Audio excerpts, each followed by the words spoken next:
So we're getting very close to Purim. Tomorrow morning, we have a fast, Ta'anit. Here in the back of this book, I have translated the Slichot of the Ashkenazim and also of the Sfaradim. So I'd like to look at it with you for a moment. You can take one.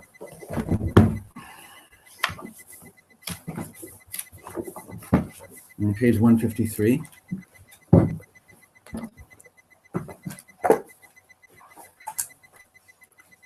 So it's strange. It's a Ta'anit. It's a very serious day, but I couldn't help but making the translation a little bit Purimdik, a little bit funny.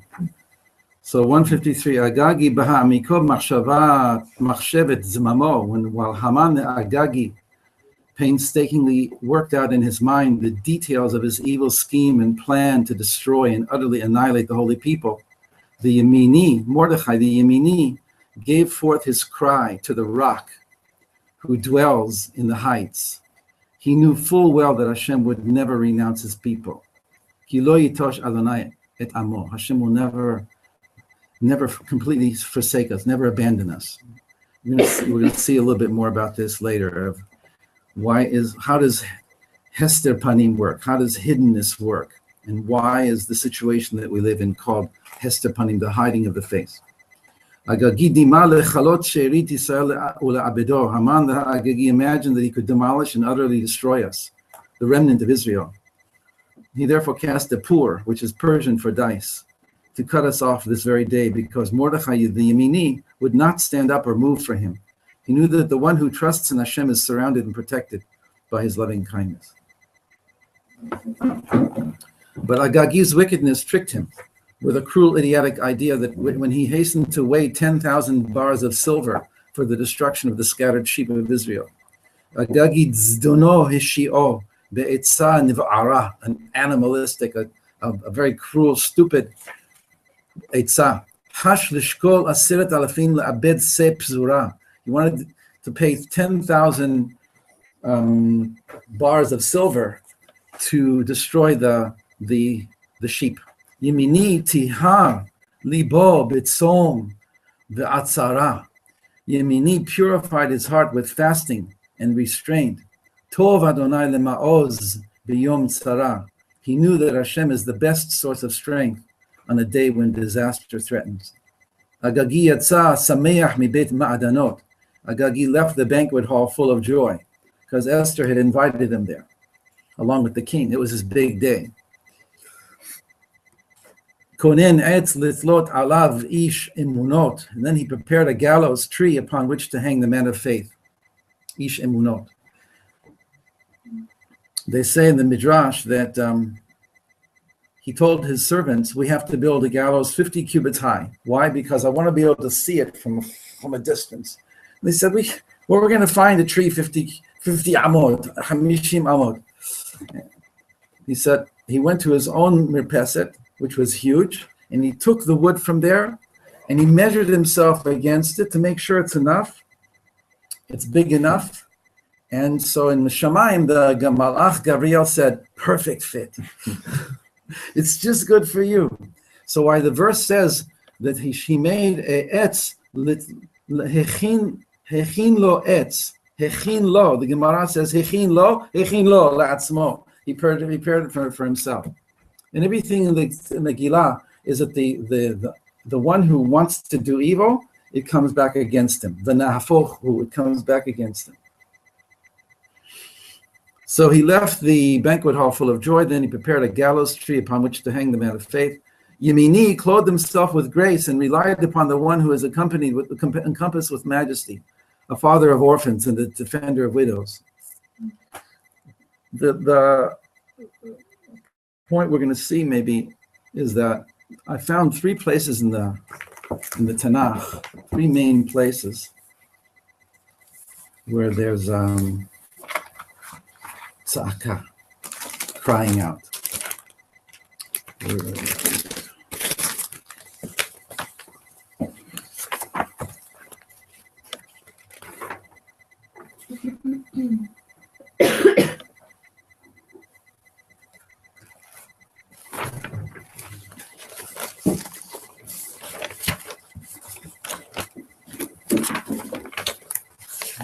is the purpose of tzedakah?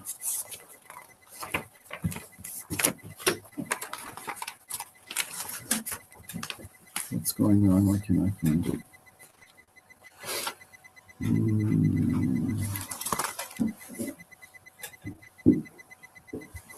So the first one is in Zdom.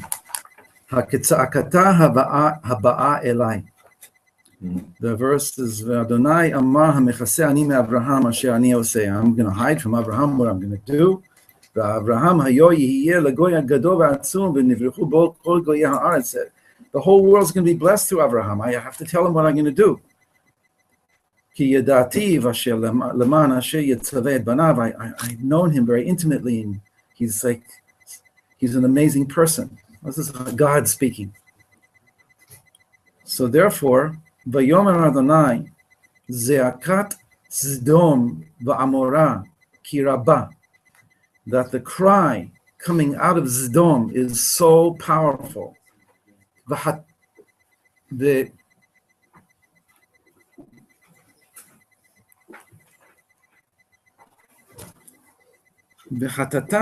ki kaveda me'od, and their sin is so heavy. Ereda na ve'er'eh ha'ketza'akata haba'a elai asu. I'm going to go down and see if the cry that's coming up to me, they really are doing such bad stuff. Kala. Then I'm going to destroy them.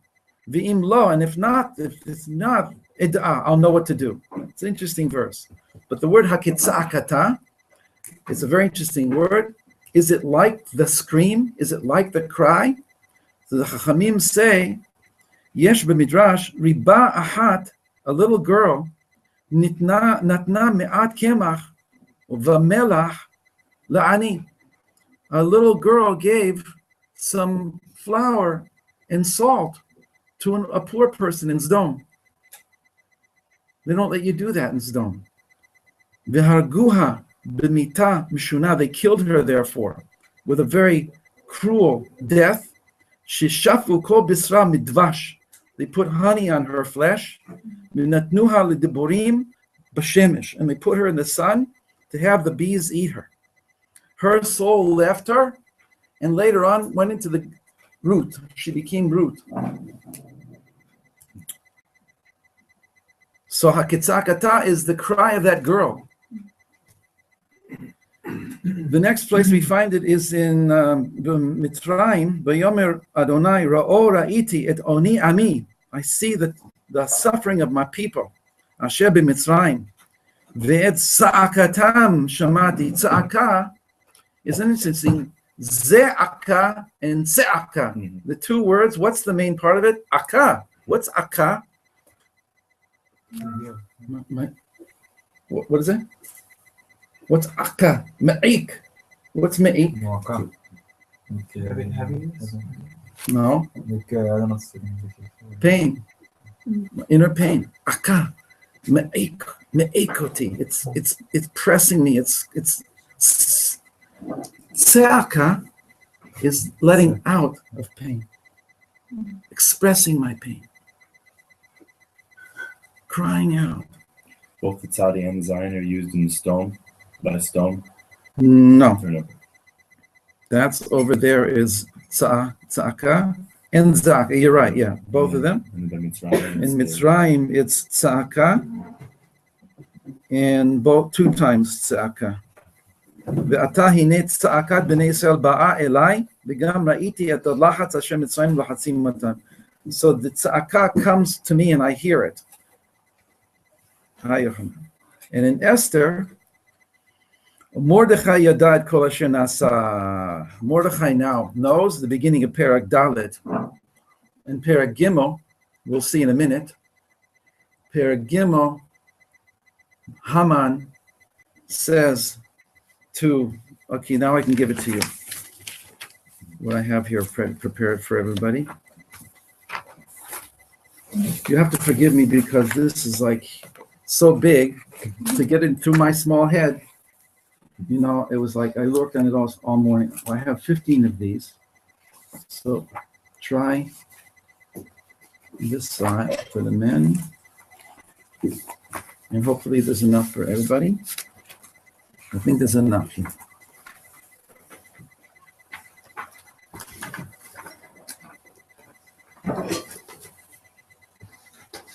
Yeah, I was coming to meet and more. Yeah. There's more. How many more?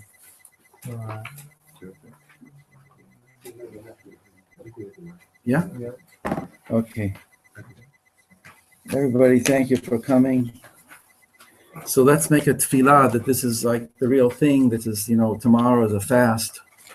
Again, powerful things happening in the world. Big things moving. So when we do what we're doing here, one of the ways that Torah is very interesting is we can talk about one thing and mean another. And if you don't know that, you think you're just talking about a Purim story that happened a long time ago. But if you know that, when you're talking about the Purim story and you're getting totally into it, but you know that you're talking about now, it changes the consciousness of it. And you don't even have to say anything about now, because even just saying only about Purim has its complete connection. We'll see what happens.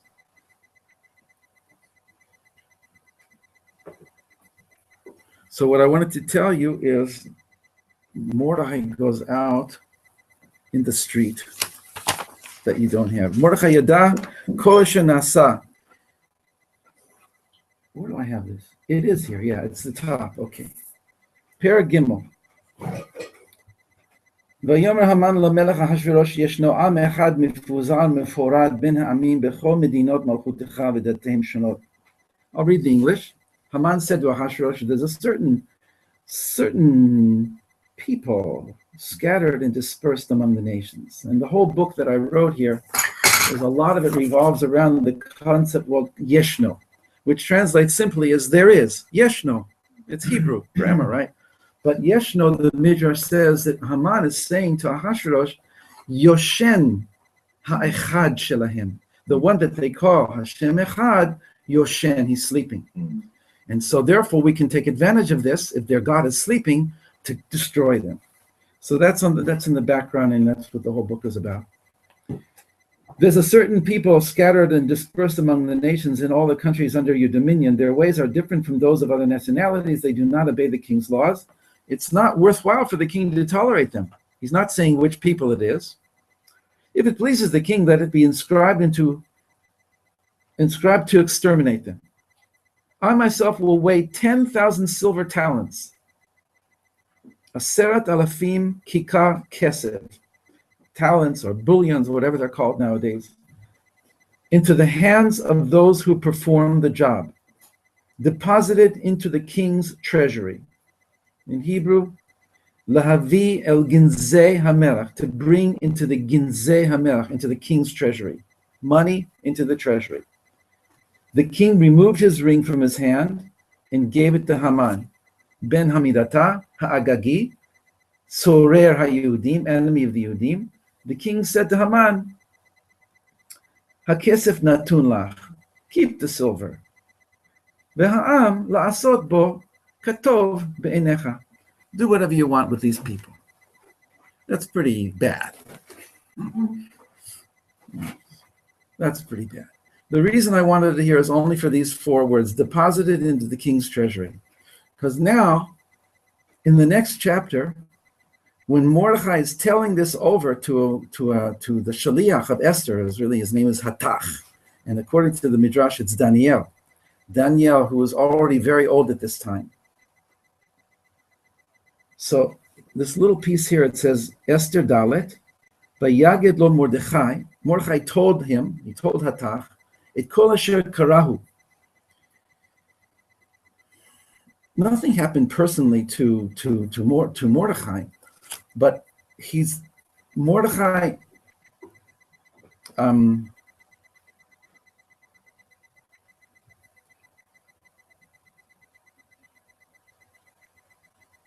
the first verse you don't have. You have Zayin here. Let me just go back 1 second. The first verse is Mordechai yada et kol asher nasa. Mordechai knew everything that had happened in that conversation. How did he know such a thing? We don't have Nevi'im per se, but we do have Ruach HaKodesh. He knew. He felt it. Something just happened, right? We don't have SMS. We don't have anything, but we know. In the contrary, we know more back then what's going on because we have an inner technology. He knew. You be sensitive and you open yourself up, you can know what's going on in the world. A farmer thousands of years ago could put his ear to the ground and you can tell if an army is coming 500 miles away. It's not just the hearing, it's not just the rumble, it's the vibrational level, right? We used to have inner technology. We lost that now, we have telephones. I also wrote a book about that, but that's besides the point. But so our job is to get back the inner technology. Yada, Mordechai Yada. Vayikra, again, you don't have this, it's just one verse. Vayikra Mordechai et begadav. He tore his clothes. Vayilbash sak, and he put on sak.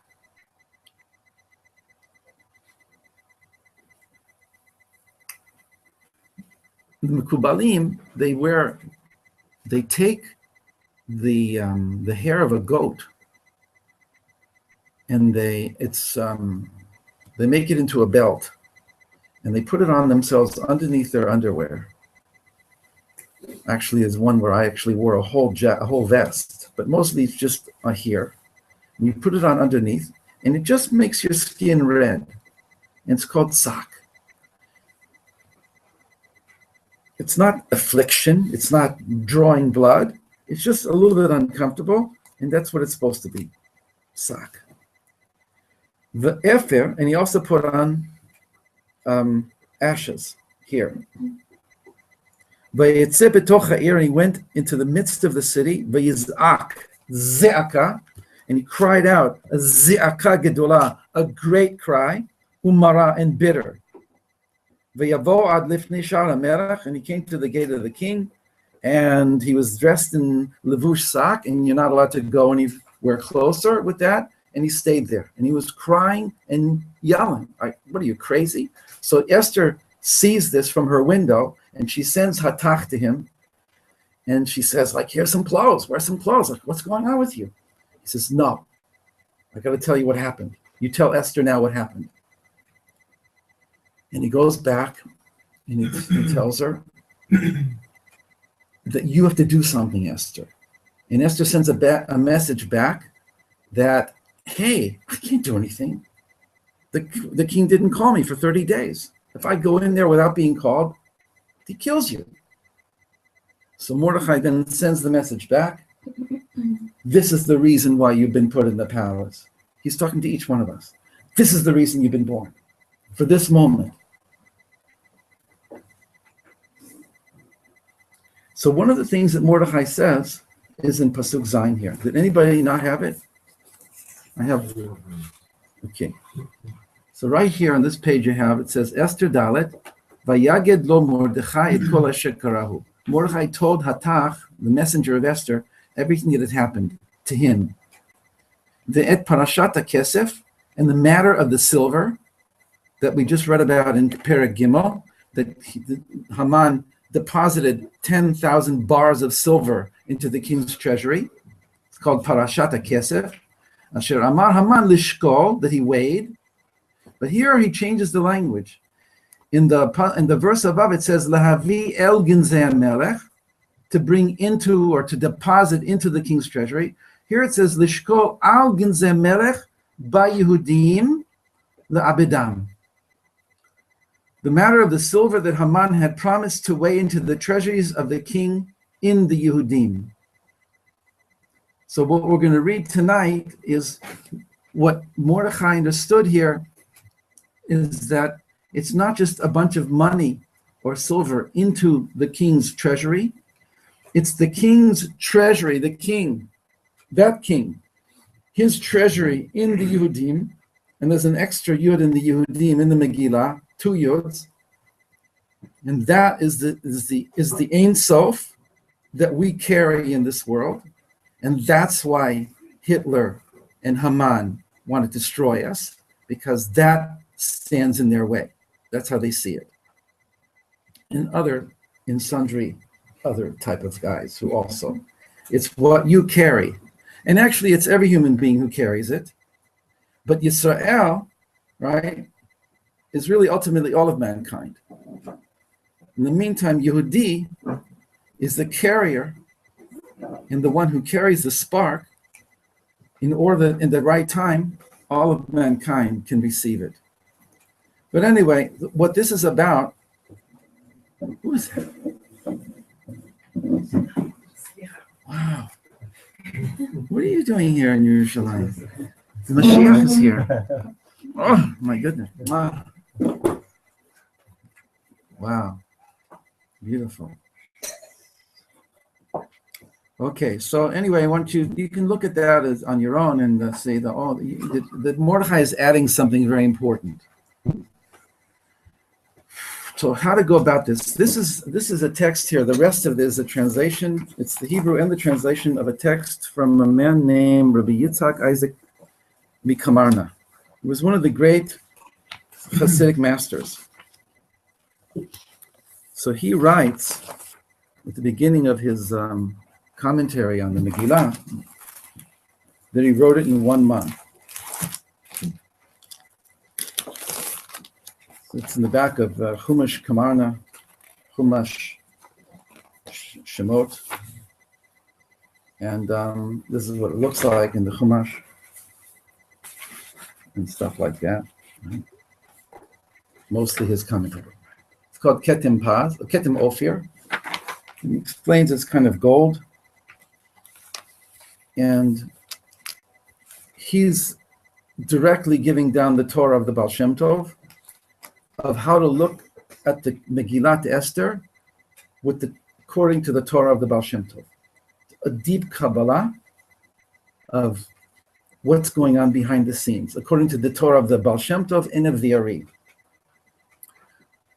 In 1 month, he writes this thing. Here, I think it's 40 pages of this small writing. This goes on and on and on. It's a very special type of treatment. One thing he says is,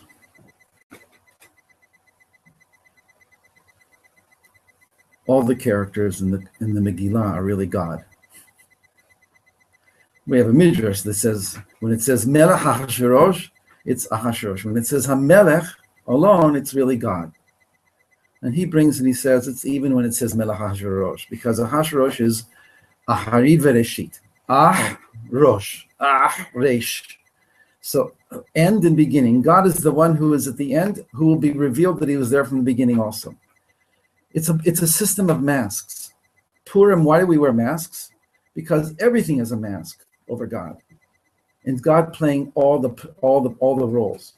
There's free will, there's human beings, and that's right, at a certain level, at a deeper level, every one of us is in it as a cosmic drama, a Purim play.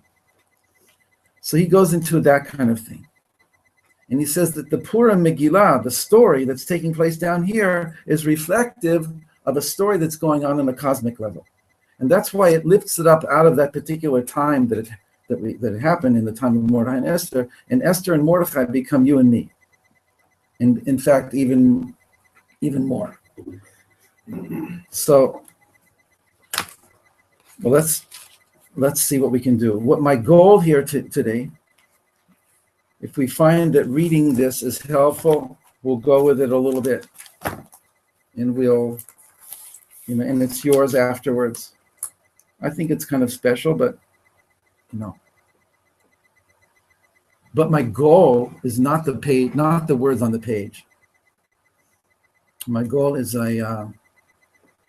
to all of us to connect on a deeper level, on that deeper level that we're talking about.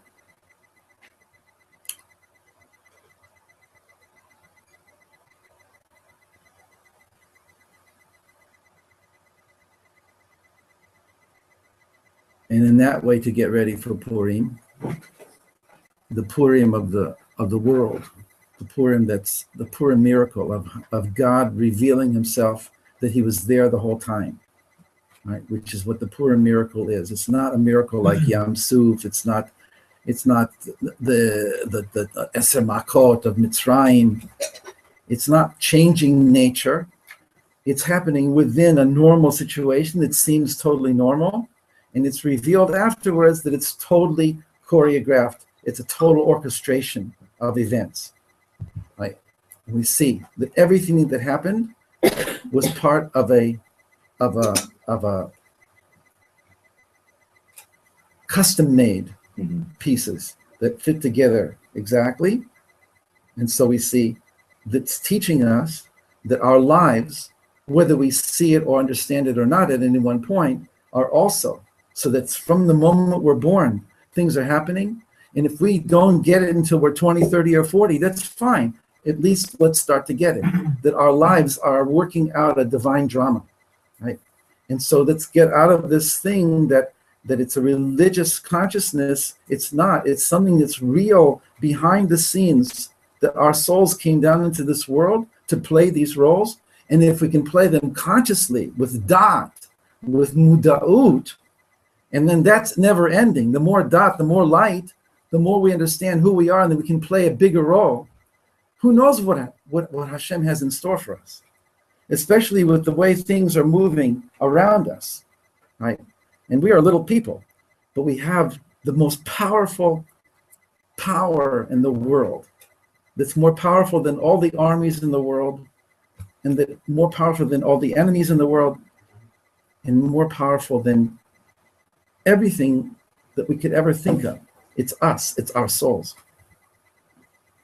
So the Kamarna, as we call him, the Kamarna, Rabbi Yitzhak Isaac of Kamarna, he says, and I'll only do the English, but you have the Hebrew for yourselves. We'll clarify a little of the mystery of the Mishkal, that Haman he was weighed, shokel, into the Ginzei Melech. The first paragraph is a little bit difficult, but I couldn't leave it out completely. So Mishkal here refers to what's called Dat Elyon, which embodies the name Yod Ke Vav Ke filled with Yods. I'll explain in a minute. The mystery of Dat, which is awareness, consciousness, which is called Mishkal, similar to a scale where the tongue in the middle of the scale embodies Dat. So I bring on the bottom here that Chochmah and Bina are like right and left, and that on a scale, in the old days when we used to have scales, you'd want to get it to the lashon, what's called the lashon, the tongue of the scale here in the middle. Then you know that these are equal. So dat is what's called dat machriya. Dat helps me to understand and what I need to do. I weigh both sides. Yishuv dat is when my dat becomes settled enough that I can know what I need to do. It's not just theoretical knowledge. It's bringing everything that I know into what I need to do right now. So Dat is called Dat Elyon, where I connect to a higher level of consciousness, and then I bring it down into my actions. The mystery of Dat, which is called Mishkal, similar to a scale. Here we are talking about Dat Elyon. When you draw down from there, illumination and light, the klipot cannot stand such a great light as this. The klipot is the idea here in the Purim story of the forces of evil that wanted to destroy Israel. But in the inside level, the klipot are the forces of our own personality that want to cover over our light and drag us down and not let us become aware of who we are. So the klipot cannot stand such a great light as this.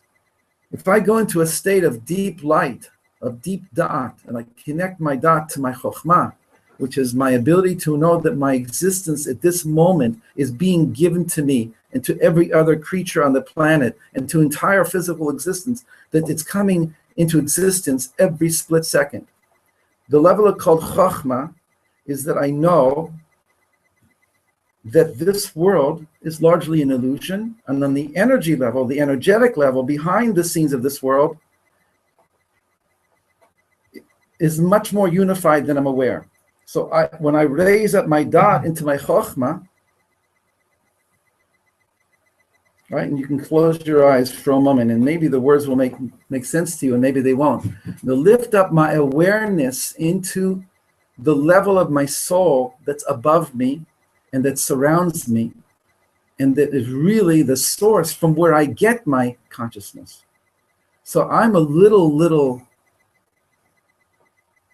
speck of consciousness, but I'm living in a sea of consciousness. And now when I want to consciously connect to that sea, right? Like a baby connecting to its mommy.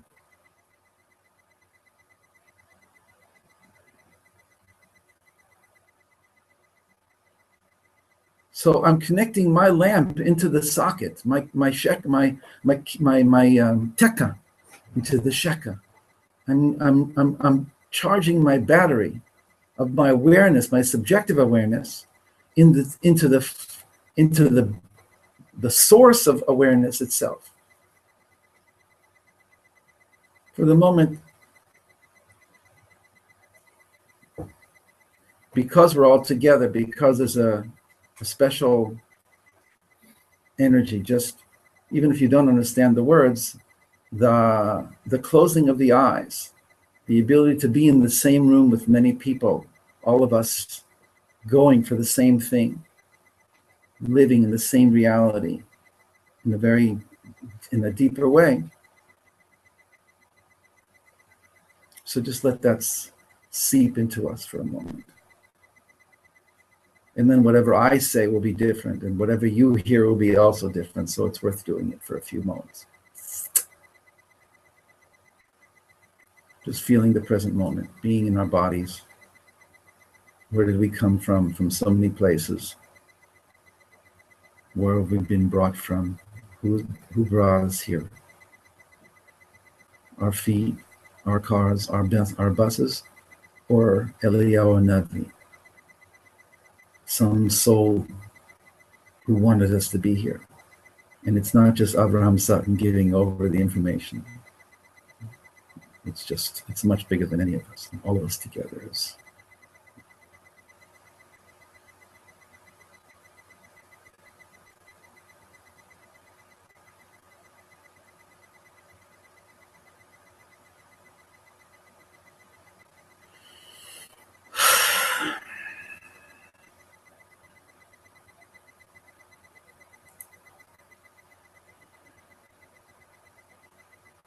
Okay, so we'll go on.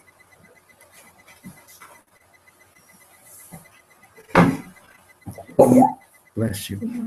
When you draw down from that place that we just called Chokhmah, illumination and light, then the stuff that stops us usually from feeling that light, they can't stand it. They die. And he brings a source. p.18.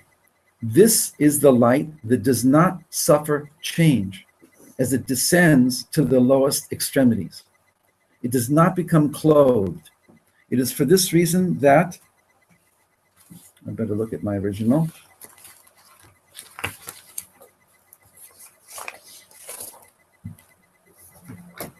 I can't read it. It's for this reason that, what's the Hebrew? It's for this reason that the klipot die in the face of such a great light. But again, klipot is this strange word, but it means anything that holds me back from being in that state of awakened consciousness, it can't stand that light. So that, in the case of Purim, that's Haman, right? And Mordechai and Esther represent the channel for that light. Inside of us, that's Chokhmah and Dat and Malchut coming down into us, and the Klippa, which is what's trying to hold me back from being able to feel that light, it's called Haman. Mystery of mysteries are here. Open your eyes, my brother, for I, this poor man, Pekach enecha achi, va'ani ha'evyon, lo bati ela kemetzitz min ha'harakim. I, this poor man, I have come only to open a crack, and to let the light come through. This light which is above in Dat Elyon, it is called Mishkal HaKodesh, the holy scale. And its shefa, its light, its illumination descends through all the levels. It is none other than the light of the 6 days of creation that shone from one end of the universe to the other. Now that's an expression, he's going to say it around 10 times. The light that shone from one end of the universe to the other. So there's 4 levels. The 3 levels usually that I say is that from east to west and from north to south. It's simple, the light that shone. Then there's the light that shone from the highest levels of the universes all the way down to our world. And then there's the light that shone from the beginning of time to the end of time. Adam HaRishon, in the Gemara in Chagigah 12, it says that Adam HaRishon saw misofa olam ve'ad sofo. He saw from one end of the world to the other. So he said this way and this way exactly. That way he saw from the bottom up and from the top down. And he saw time. He saw kol dor v'dor shav, every generation and every soul that will ever be born. We don't understand such a thing, but that's the statement. The 4th level is that the light that shone from one end of the world to the other is my chokhmah consciousness, or you can call it chaya or yechidah. There's beautiful names for it. My Ein Sof light that is in me, that is in you, is still shining from one end of the world to the other. It's just that my little consciousness is unable to tune into it. What happens on Purim is the connection gets so strong that my little consciousness gets filled with that also. It's none other than the light of the 6 days of creation that shone from one end of the universe to the other, this light called Dat. It is not subject to thickening. It's called, it uses the word hitavut, thickening. It was hidden away for the tzaddikim, the root of the souls of Israel. I'm not sure exactly what tzaddik and tzedek here means. Usually it's teferet and malchut, but I don't really want to give over if I don't really totally understand it. This light itself does not change. It does not become clothed. And he means that there's such a deep level here that it's at a certain level, everything changes. Things go in existence and out of existence. So like the simple way to say it is, does God exist? Does God exist? Do you think that God exists? It depends on on what we mean by exists. Exists is a very interesting word. It has the X in it from the Latin, which is the tzadi in Hebrew. Latzet, lohotzi, to take forth, to go forth. Limtso, to find. That when finding something, it was there, but I didn't know it. Oh, now I found it. It's come out of hiddenness to me, and it's now found. It now exists. Nimsa in Hebrew means exists and found. So it's something that's coming out from a previously hidden state. And the same with exhume, exhaust, exhale. It's coming out. I've found every single word you can get, at least the ones I found, at least 10 or 12 of them.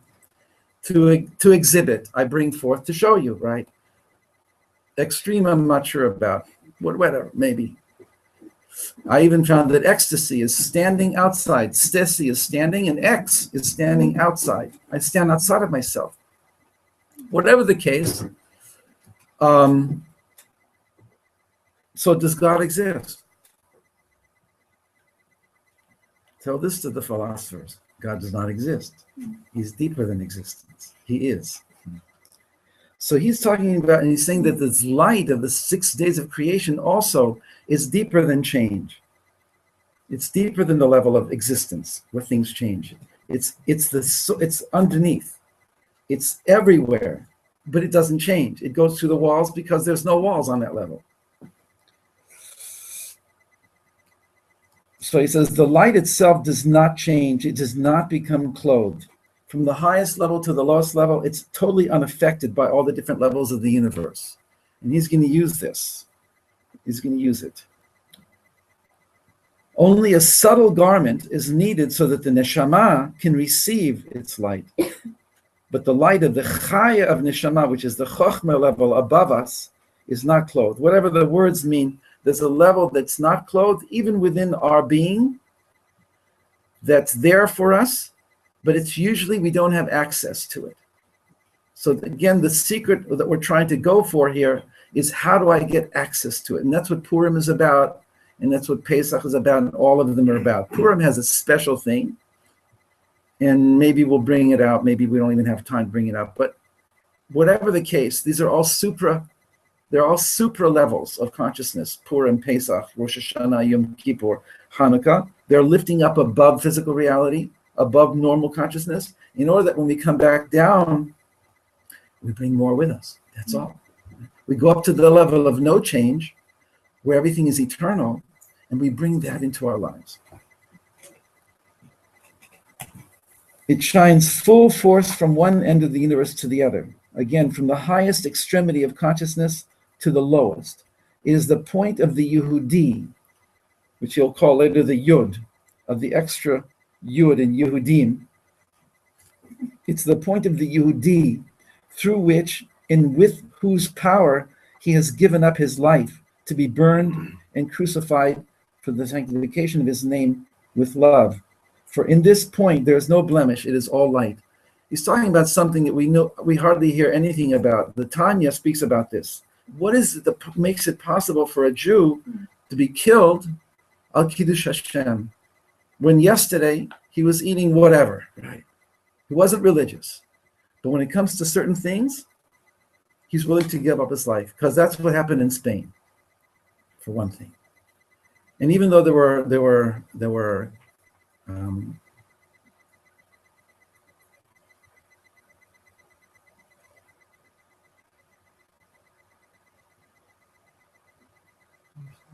conversos. I didn't want to use the other word because it's not a nice word, but conversos. But still, they kept everything they could. So we have tremendous respect for them. But the point is, he's going to bring it towards the end also. What allows a person who on the outside is not connected, but if that guy over there tells you, you become, you become a Muslim or you become a Christian, no, I won't do that. I'll die. I'm willing to die. And that's incorporated into the Kriyat Shema and the halachot of Kriyat Shema, that when we say Kriyat Shema, we say Shema Yisrael, we're supposed to intend to die. Right? L'chaven limsor et nafsho kiddush Hashem. I'm willing to give my soul and to have an ego death, right? So that I connect myself to the higher self, and I'm living at a higher level. That's what Shema Yisrael is about. Is in honor of those who actually died, I at least declare my readiness, my willingness, that I live beyond this life. I love this life. Judaism loves this life. But we also know that when a person dies, they're still alive. Still alive. Quick question. Yeah. I'm just curious about the timeline here, because there's the reference to crucifixion. Yeah, he's referring back not to his own time. He's only living 200 years ago, the Kamarna. Okay. But when he mentions it, Slav. I don't know how else to translate it, right? Slav is a cross. Whatever. I don't know what. Okay. Yeah. I'm curious there. Yeah. So he's talking about connecting to a light that's so deep that at that level, life and death become completely different. Of course, we want to live. So this meditation on dying is not that I'm going to die, it's when I come to a higher level of life and I want to bring that into my life and live at a higher level. That's a very special idea we have. Next page. I'm not giving anybody very much of a chance to talk. So we're not going to do the whole thing. We'll get to the point. And at least you'll have it for yourselves. It's a powerful thing, I think, from somebody who's, a very amazing teacher. Again, we're going to do a little bit at the top of 2. When drawing down great light from this supernal mishkal, simple chesed, love that never thickens or changes. He's adding now that this light of the 6 days of creation that reaches from one end of consciousness to the other is called chesed. And it doesn't change. It's the same anywhere and everywhere, which is an amazing way of talking about it. it cuts down all klipot. It cuts away everything that stops me from feeling my connection to my soul. Right? Knowing this, Haman Harasha, with his kishuf, he weighed 10,000 talents, silver talents, in the mystery of the Yud, 10 Yud, the great light. He wanted to weigh 10 against the Yud, his 10 against the Yud that we carry. The great light, the simple chesed, as embodied in the Aseret Dibrot. So he's doing a thing here that there's a lot of 10s in Torah, and one of them is, and why is it 10? Because 10 represents a single unity that manifests in 10 different ways, but it's the unity. So Aseret Dibrot is really a powerful experience that we had of oneness that we now have in 10 commandments. So when he says understand, haven, he means that his 10, he wanted to weigh against our 10, which is 1. Because he called us Am Echad, Yeshno Am Echad, a singular people.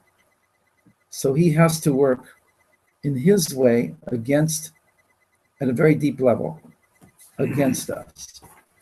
So again, we said before that we're talking about modern things that are going on right now, but through the story of Purim. And our learning of this now is our connecting to this light so that we're amplifying the light so that that darkness has no more power over us. All right? We're asking for a switch in the energy on the planet. Right? That this Purim is not like any other Purim that ever happened, because every Purim is a new level of the light. It gets us closer and closer to the final. So what we're trying to do today, tomorrow night, the next day, and all throughout the entire, from now till Shabbat, is live a higher level of consciousness, to look at each other with different eyes, right? To be inside coming out instead of outside coming in, and always seeing myself and seeing and hearing myself from the outside and living on the outside, but to live on our inside and to look at the world. Because even when we're in a room with other people, and especially in Purim, especially if people are whatever, dancing and, people coming dancing, and you can dance with them, you can hug each other, look at each other, love each other. And sometimes you pull back inside and you're in the room with other people, and you open your eyes and you look at everybody else. Look at everybody and you see, oh my goodness, it's unbelievable who all of these people are. You can cry. Look at my kids. I can't believe who they are. I have no idea how I have any. This is like, whoa. This is like, whoa. Who are these amazing souls? So we see each other as souls. The way to do it, the secret to do it, is to pull back and to not just look at you like I know you. I don't know you. And if you really need practice, it's better to go into a room alone and just to be there for a while. It's good to have a little drink of wine and to go to the forest or go to your room. But practice being alone, because the idea of Yom Kippur, which is the Kohen Gadol going into the Holy of Holies on Yom Kippur, on Purim, there's a way to get that level. I'm the Kohen Gadol, I go into my own Kodesh Kodashim. And even if I don't know what it's like there very much, I don't know what to do, I just want to be there for a while before I come back out into relationship with people. When I go out on the street, whether it's snowing or whether it's raining or whether it's sunny, the world is shining because it's Purim. Just Purim eyes, Purim consciousness, Purim, because you're opening up and something is coming down. The Kabbalistic stuff about this, I'm not even mentioning this week. The prayers that are here about from the Ben Ish Chai and stuff like what the Kabbalistic terminology is he's giving it over to us as a light that shines from one end of the world to the other, from one extremity of consciousness to the other. It's unchanged. It is not subject to change. It's pure love, and it's in each one of us as called Ginzeh Melech Bayehudim. And it's also for us to be able to now give it to the world.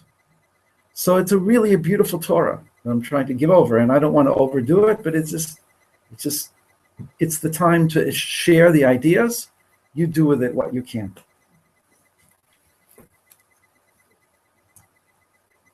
So now, the Baal Kishuf, the magician, the one who wants to use the negative forces of creation against the power of the Yod, the power of the holy light. He has an important part to play. Basically, we only have Purim because of Haman. You know, the Midrash says that Haman said, they're all over the place, and they don't keep our laws, and they don't keep our holidays, and they have all their own holidays. And every time you want them to do something, they say it's Pesach, it's Shabbat, or it's this. It's like terrible. We can't stand them anymore. We have to get rid of them. So Hashem in Shemaim says, Haman, you're bothered by the fact that they have so many holidays. Haman, you know, let's make a new one in your honor. Give them one more holiday. So that's a joke, and also, but the evil man is really the one who brings the Geulah. The evil man, with his evil intentions and his something pushes him, like Yecheskel says about Gog. Yecheskel says, Hashem speaks to Gog and says, I'm going to put a thing in your mouth, Gog, and pull you to Eretz Yisrael. You're not going to know what's making you come, but you want to come to Eretz Yisrael because you want to take them over. You want to destroy them. But really, Gog, you're coming for your own destruction. So, I don't know anything, but I'm just saying that the force of evil, it plays its part. Vayi'erev vayiboker yom hashishi, vayar Elohim et haor, et kol asher asa v'hinei tov me'od. Right? It's the idea that the Hashem saw all that he had made, and it was very good. And the Midrash says a crazy thing. Tov is the angel of goodness, the angel of life. Tov Ma'od is the angel of death. Tov is goodness. Tov Ma'od is evil. Why would you do that? The rabbis are very radical. They're not like what we think they are. They're spiritual. They're talking from a high level, and they're misunderstood.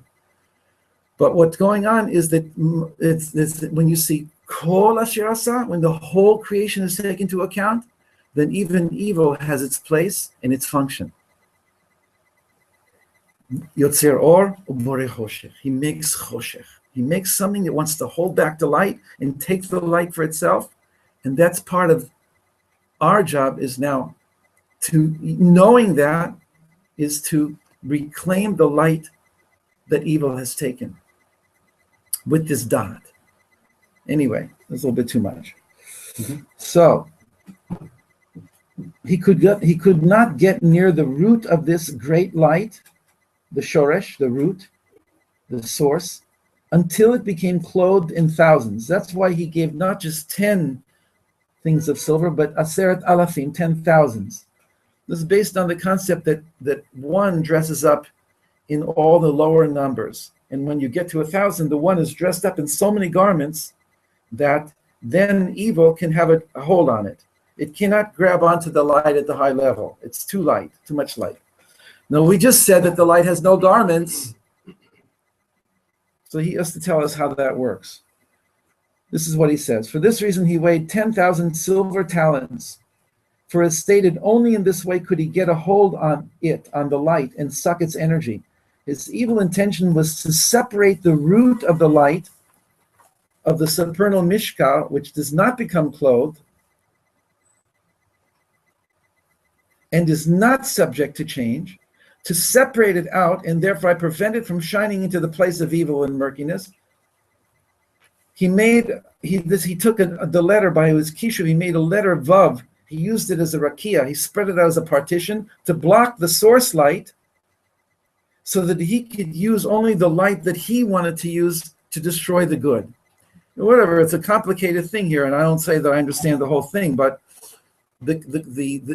he's going into the mind of the mechashef, of the magician, the one who wants to use energies and manipulate energies.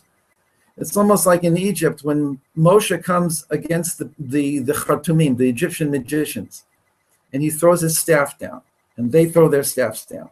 And then Paro says, bring the women in and the children, and they throw their staffs down. And they're all like become Taninim. And then Moshe, which is Aharon, and Moshe's staff turns into wood again and eats up their Taninim. And Paro notices that they can't do that. They have to have the illusion of the serpents, of the Taninim, and then one can eat the other. But a staff that turns back into a staff and eats the serpents, it's a very subtle level and it's not obvious, but they paid attention that we can't do that. And eventually Moshe does so many things there that he shows them that miracle is different than magic. Magic is manipulation, it's psychic, it's using forces. But miracle is connecting. And so eventually they realize, Ze'etz be'Elohim, this is God's finger. We can't do that. So here also there's a certain thing with the magician. He has a certain power, he's on a lower level, and he wants to make sure that the light is the source light, which he can't exist in that, it's taken out of the game, and that he'll just deal with the little light that he wants to deal with. Why do you need all this? This then is the meaning of Parashat HaKesef. In the verse that we had, Mordechai tells Hatach about Parashat HaKesef, which we call the matter of the silver. So the silver here represents the light of Chesed. Silver and light and white are all go together.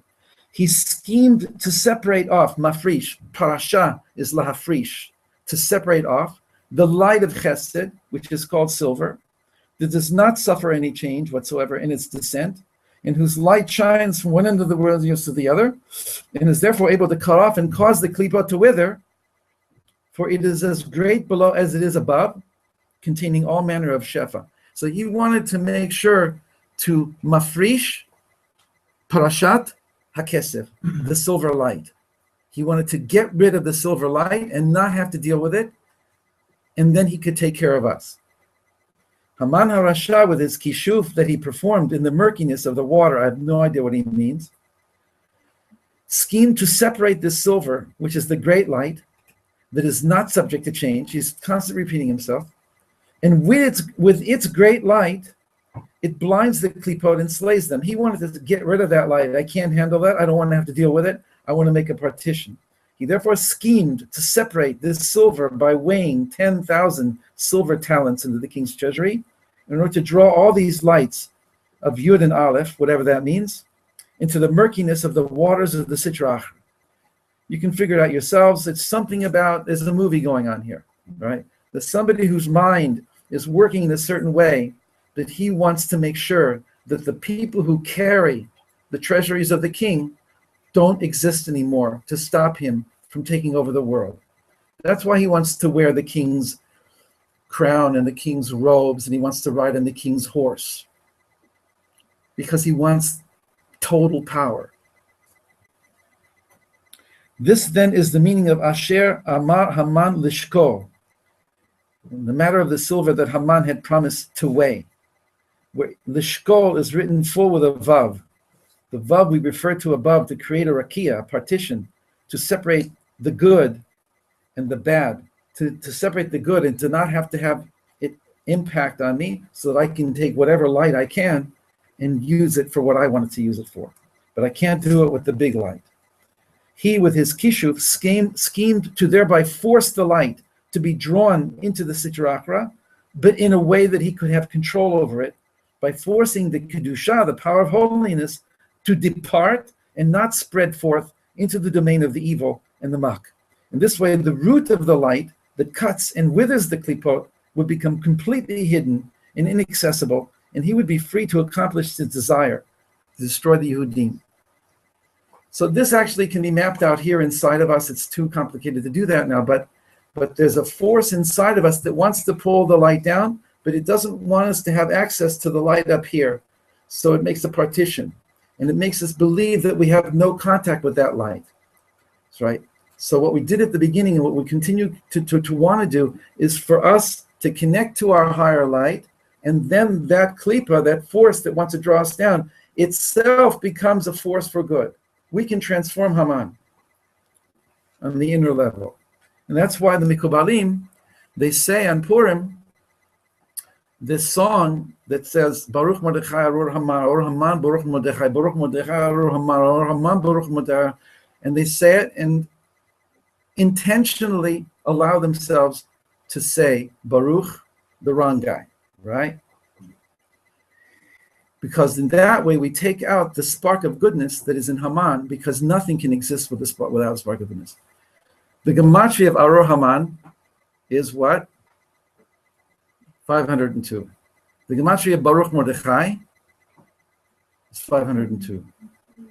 The gematria of Barack Hussein Obama is 502.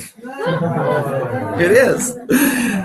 So Baruch Mordechai Arur Haman is, what do we like better? The Baruch Haman, the Baruch Mordechai is blessed Mordechai. Blessed is the way of the tzaddikim who bring down the light of the shoresh, and it spreads throughout all of creation, and it obliterates the darkness. Or Arur Haman, which is curse Haman. I'm concentrating on the negative, and I want to destroy the evil, or I want to concentrate on the positive, and empower the good. It's really two sides of the same coin. The Midrash even says, "Vayera vayboker yom echad," in the Midrash Rabbah, and it was day, it was evening, and it was day one. Yom echad, day one day. So it says, or maybe it says it on the verse before it, "Vayabdel Elohim ben ha'or ben ha'choshech," and God separated between the light and the darkness. Whatever, I could look it up. It's like this. The Midrash says a very strange thing. I don't know if God prefers the Rishaim or the Tzaddikim. I wouldn't know. I can't do it. I can't do it without the source. And when it's funny, says Vayar Elohim et ha'or ki tov, that God saw the light, that it was good. So we know. Oh, now we know. Now we know that God likes the light. But what is why were you even thinking that it doesn't matter, that he might like the darkness better? Because the darkness itself becomes in the long run, in the bigger picture, it plays just as important a part to bring the light into the world as the light. That's the best I can do without looking inside.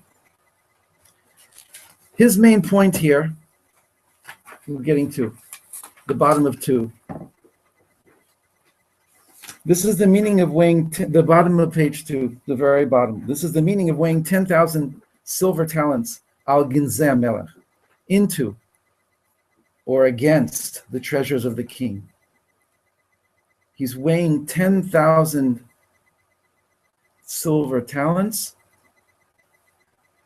against the treasures of the king, referring to the light that shines from one end of the world to the other, with which he, the Holy One, hid and stored away, bless you, which he, the Holy One, hid and stored away for the righteous. So the treasuries of the king, this is the best part, and I hope that I didn't ruin it. Let's see. The weighing of 10,000 silver into the treasuries of the king refers to the light that shines from one end of the world to the other, which God hid and stored for the tzaddikim. What did he store away? The light.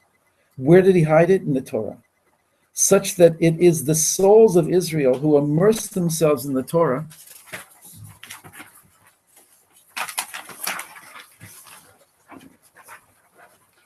and who reveal its hidden and wondrous mysteries.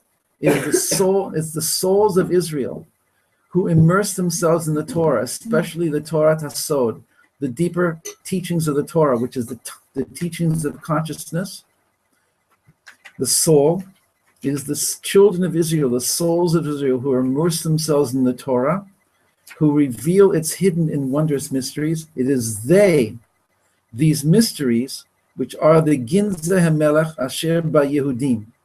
These mysteries of the Torah are the treasuries of the king that are hidden in the Yehudim, where BaYehudim is written with an extra yod. The yud, the extra yud, the yud of the that we've been talking about, of the light that shines. These, both the mysteries of the Torah and the Yehudim, are the carriers, and later it's going to just say the Yehudim, but at this point I think it's both. These are what Haman wished to destroy. All these treasuries in the Yehudim, he wished to destroy in order to prevent the root of the light that shines from one end of the world to the other, which cuts down and withers the klipot and slays them from shining. He wanted to get rid of us in order to get rid of the light. This light is itself the light of Shabbat, the beautiful gift concerning which Hashem said, I have a special gift for you, which I have stored away in my ginazai, my treasures, in Shabbat. Well, I said we wouldn't do the whole thing, but let me just finish it. All the counsels of Amalek Agag to destroy this point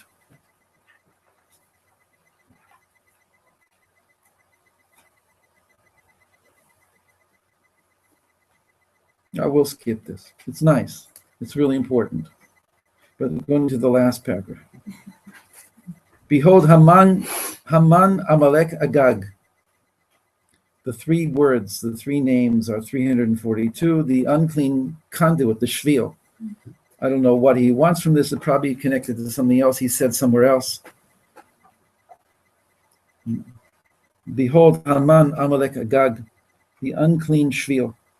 Their evil plan was to cool off this light, which is none other than all the treasuries of the king in the Yehudim, which burns with a fire of love for God. For the light of the Ein Sof is not subject to change anywhere, in particular in each Israelite. Let every man know in his soul that when one is privileged to taste the taste of the light of Ein Sof and Hashem's unity, even a tiny bit, all his negative traits, the Haman aspect, all his negative traits will be nullified instantly. In other words, if you work from the bottom up, you have a lot of work to do. You can go to a therapist for many years. Listen, doctor, I have this problem, and I have this problem with my father and my mother and my brother, and this things, and I'm to this day I have problems with my this and with my that and my kids, my poor kids. I don't know what I'm doing to them. I can't help it. I get angry. If you work from the bottom up, we have a billion things that we have to fix. But if you get into the light, right? If you get into the light and you allow it to come into you, right? Even though, of course, for sure, it's not going to just work on one time. But the idea is so beautiful, right? The inside of us is the healing, is the light that heals everything we need to be healed for. That's going to allow us to come out into reality, into a higher way. So that's, I think, what he's saying here. Let every man know in his soul, when one is privileged to taste the taste of the light of Ein Sof and God's unity, even a tiny bit, all his negative traits will be nullified instantly. To such an extent that due to the enormity of the light, he will not feel any pain or lessening of da'at. He mentions the Erev Rav here for whatever reason, or any other afflictions in the world. He will not feel any pain because he's grounded in a higher level, and he knows that everything is happening the way it should happen. I don't say that you shouldn't try and do your best to make the world a better place, but in that deep place, it's not the place of action. It's the place from which action comes. But when you're in that deep place, you know. Last week, we told the parable of the king who lives in the middle of a palace, and you have to work like a lot to get to that palace and to that throne room. And then when you're finally there, the king tells you to turn around, and you look and there's no palace. This is the Baal Shem Tov's parable. I really would like everybody to carry this parable with you. I'll send you all the versions I have of it. The more you understand it, the more you can relate to it, the more the inside level is where there's no palace, there's no world, there's only God. It's such a good place to be. Mhm. And Purim, like, go for it. And again, if you don't know what to do there, and it's like a little bit like, what am I supposed to do? Well, it's nothing. I don't know what to do. Like, I'm not really used to being here. Be patient with yourself. I mean, you could literally walk into your room and say, I want to be with you, God. Help me out. Mhm. And then you're waiting. You hear the clock ticking. They're talking outside the room. You see out the window. How do I concentrate on being inside? Come on, let me do this. It won't work like that. It's like, don't expect anything. Allow the light to come in. And even if you don't feel it, just appreciate that 5 minutes that you're there. Lie down if you want, close your eyes, and just relax. I'm putting myself into your arms. I really need to know more about who you are and what you want from me.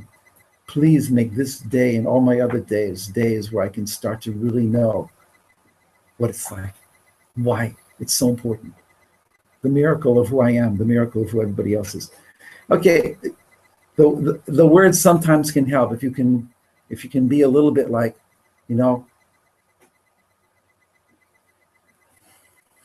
open yourself up. There's no one secret.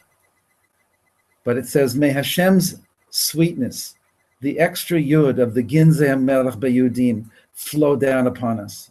It is the life force within us, the light of Ein Sof. Right? In that state of Chokhmah that we talked about, and let's go there again, that's a place inside of us that's not a place. It's where Abraham went, and Yaakov went, and Sarah went. They all had this place. That's what made them who they were. Because they had access to the deeper level of their own soul, where they completely gave up being themselves, and that's where they became themselves. It's not like I gotta get there. It's like, wow. And Manorah HaMakom Hazeh is how awesome this place, and I didn't even Anochi lo yadati. I didn't even know who I am. Because my Anochi is a small Anochi, which this is disconnected from the light. I don't know who I am. But when I'm connected to the light, then my whole mission in my life comes through. I don't have to try. It's instead of becoming, it's being. I just let me be. Again, Shabbat is supposed to be a day of being. These are days of being when I don't have to make like I'm somebody else or something. Trying is really actually holding us back from being. So however each one of you wants to take this, like, what is love, right? Why do we call it falling in love, even though it's a bad expression? But it means I allow it to take over me, and I really feel so good. So that's maybe what we're saying.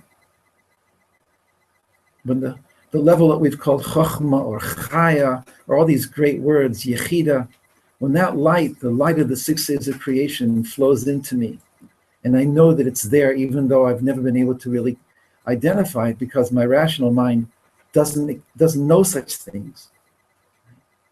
But it's there. It's an ocean I live in. An ocean of Ruach HaKodesh, of spirit, of light that doesn't change, of me, of you, of eternal souls, dressing up in physical bodies and coming down to play these incredible roles in this Purim drama that we're owning. And we have such a privilege of being in this land at this time. So it's really just letting it seep into your being, into all the cells of your body. What a beautiful privilege it is. What a miracle of existence.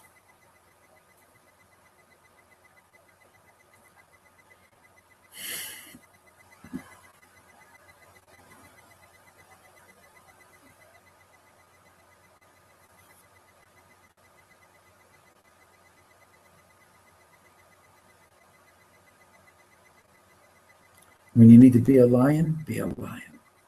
When you need to be soft and supple and not pushy, and just there for anybody and for everybody who needs you. And just be there. Be fully you. To be a grandpa and a grandma. To be a mommy, a daddy. To be a spouse. To be a brother, a sister. To be that for that other person. That's like what it's all about. Bless you. And if we could sing a little bit and play guitar a little bit now at the end, it would be wonderful. If that's okay. Is that possible? Yes. Okay. And Adelo Yada, as you know, that we're supposed to drink a little bit and get high. Don't get drunk. Don't get sick. Be into higher consciousness and being able to walk straight and yet still be totally happy and being able to hug and call your friends or look at them in the face and hug them and tell them how much you love them and don't hold back your emotions. That's what Purim is, I think, a little bit.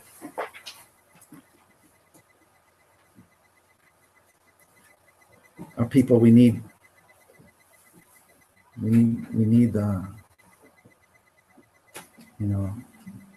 ecstatic joy.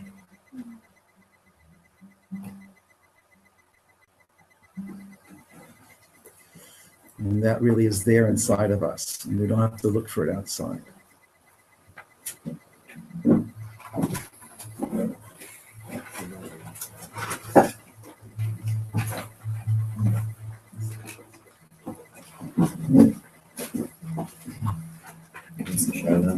Yeah, sure. Shalom, shalom. It seems like the Pesach was not actually given into the Ginzei HaMelech, at least at their shot, unless. The shot is that keep the money. Right. Do with them as you wish. Do you think that the Kamarna would say that it really was given in, or that it wasn't given in, but it was intended to be given in, and somehow that's connected an actual giving in the Ginzei HaMelech Mamash that we're talking about? Again, he wanted to do an action that would be against the Ginzei HaMelech and the way that Mordechai presented it. The way he did it with Hashverosh is, I'm going to give into the treasuries. But then the language changes, is now the treasuries, and the king now is not just the king's treasuries, it's the treasuries of the king. Right. So Mordechai is referring to the one Lamala. Okay. Yes, I'm asking. Yeah, so even though he didn't do it physically, he offered, because we know that his plan was to come against the Yud. Right.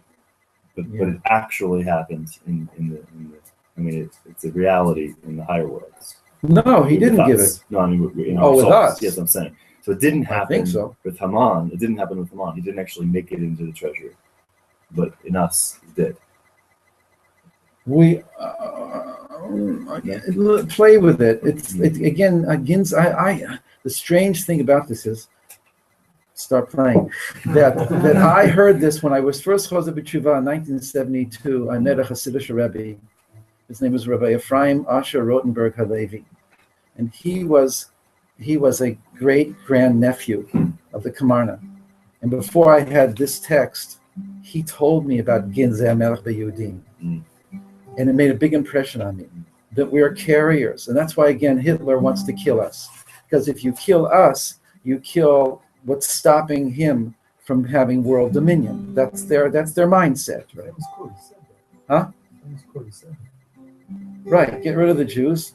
He said not only just the men. Yeah. Yeah, so that energy is on the planet right now. That's a big surprise that it's like spreading, and it's a real thing, and it happens to be in the White House.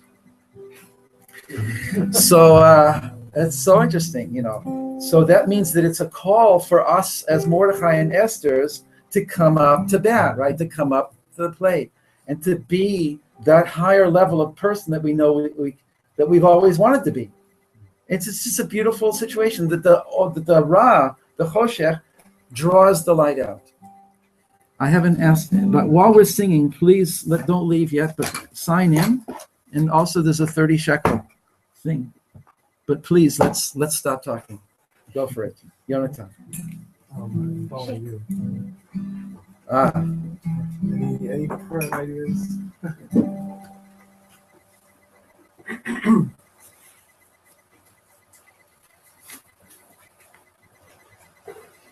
Just go inside, go whatever you come out with.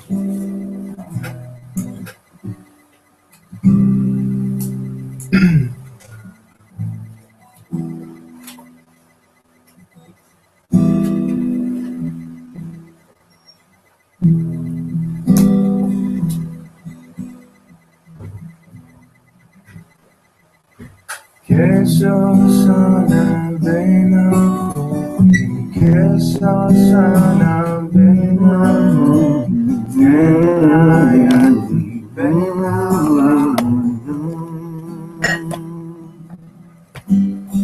Keshoshana benachot, Keshoshana benachot, Enayati benachot. Shoshana ben Achofim, Shoshana ben Achofim, Kelayati ben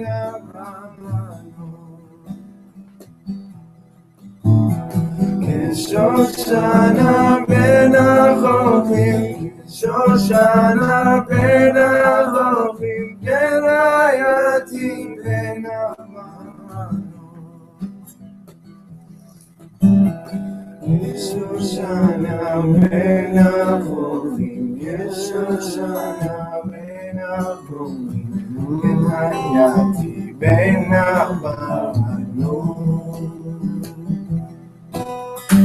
Keshoshana ben Achofim, Keshoshana ben Achofim, Kelayati ben Achofim. Keshoshana ben Achofim, Keshoshana ben Achofim, Kelayati ben Achofim.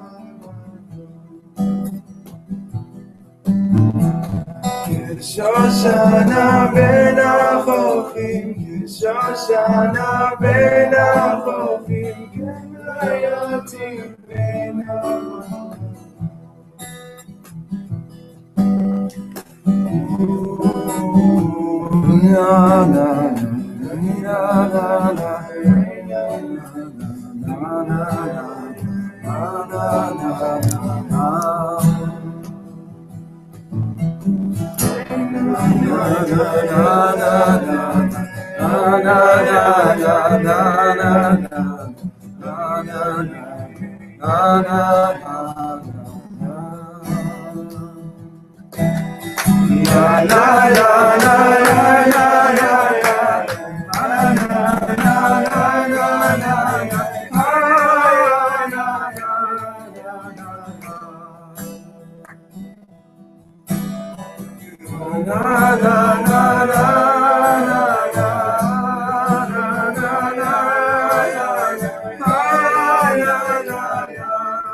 Thank you so much.